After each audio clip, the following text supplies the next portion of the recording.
Hey, it's Pete here with the smallbusinessresourcecenter.com and Small Business Resource Center YouTube channel.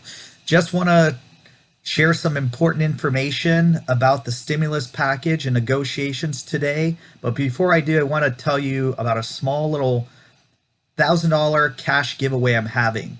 If you're not subscribed, smash a subscribe button and hit the notification bells because I'm having a $1,000 cash giveaway for my subscribers this month. It's probably going to be in 2 weeks approximately. But anyways, I'm going to have another video probably right after this, and it's going to explain some information about the contest. So as far as the negotiations are concerned, Democrat and Republican leaders have been called out for not having direct negotiations and meeting to iron out problems in the HEALS Act. Senator Leader Mitch McConnell has not been to any of the negotiation meetings directly to the stimulus package. I want to keep in mind the reason why they said they're not meeting directly is because they had problems negotiating bank policies in the past. I don't know, but this doesn't make sense to me because you got to look at this and say these are like a bunch of little kids. I understand negotiations don't always go well, but they're not meeting directly to fix these problems. Yes, I think they're going to fix them before Friday, but keep in mind they're all trying to make each other look good. And if they don't fix the problems by Friday, none of them want to have the liability for that because it's going to have a drastic effect on elections.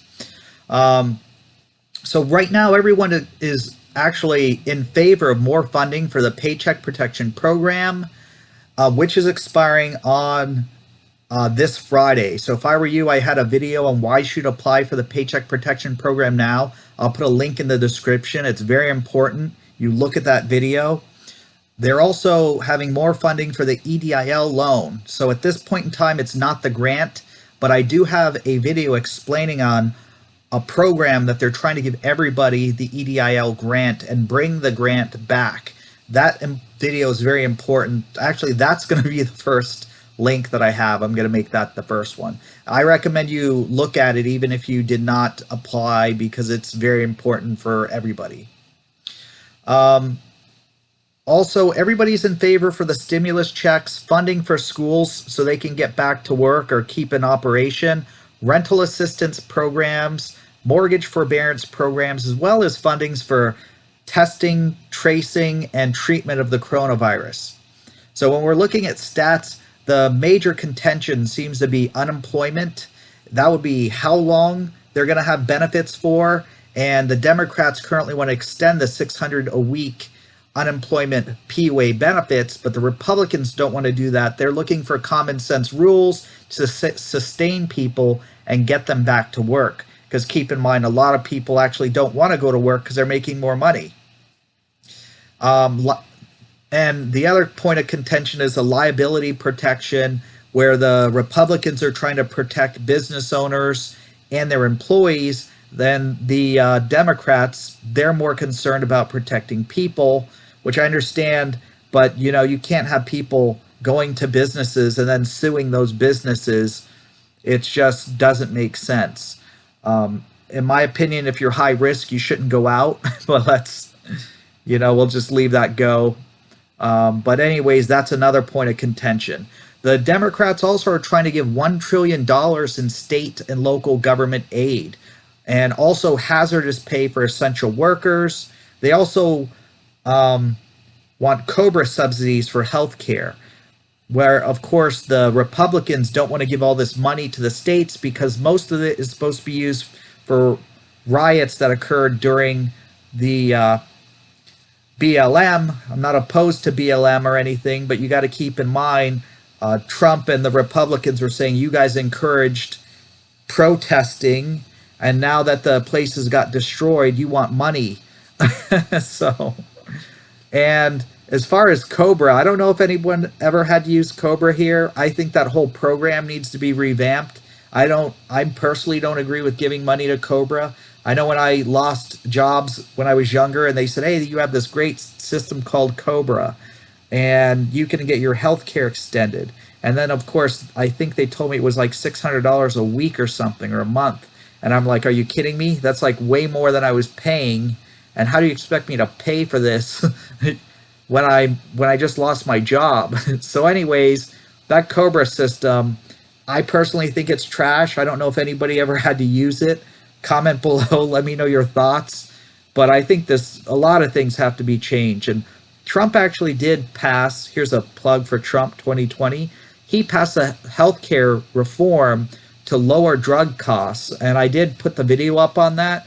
But all the drug costs for everybody should be going down because he's ended the monopoly and some of the corruption. Well, I call it corruption that was involved in our healthcare industry. So also the Democrats want more money for the postal service. Not really sure if that's needed. And funding for utilities for people that are renting and stuff to pay for utilities. On the part of the postal service, Trump had noted many months ago that the postal service was being run poorly.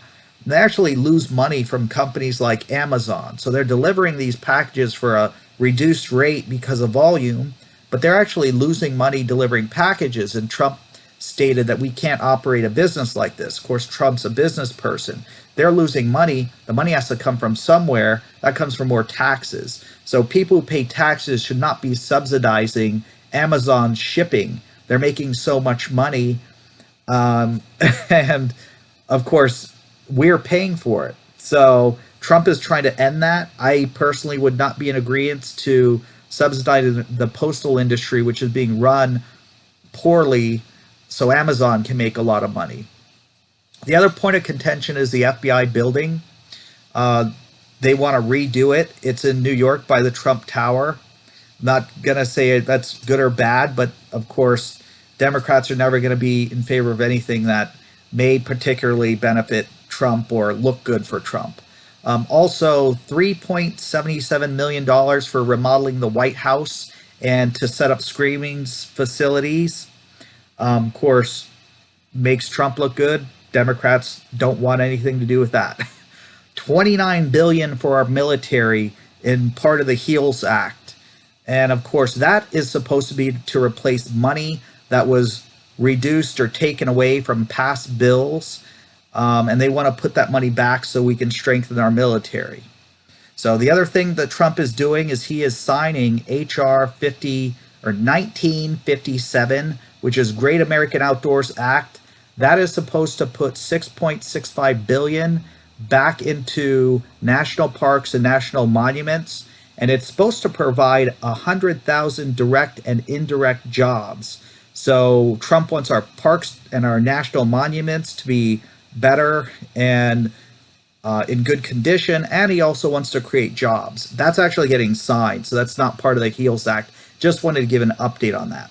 And because of these negotiations are going very poorly, Trump has stated that there's so many people that are going to be evicted if you guys being the Democrats and Republicans, Senate and Congress, don't straighten things out right now. And if you do not, he's going to have an executive order so he can fix some of the problems himself.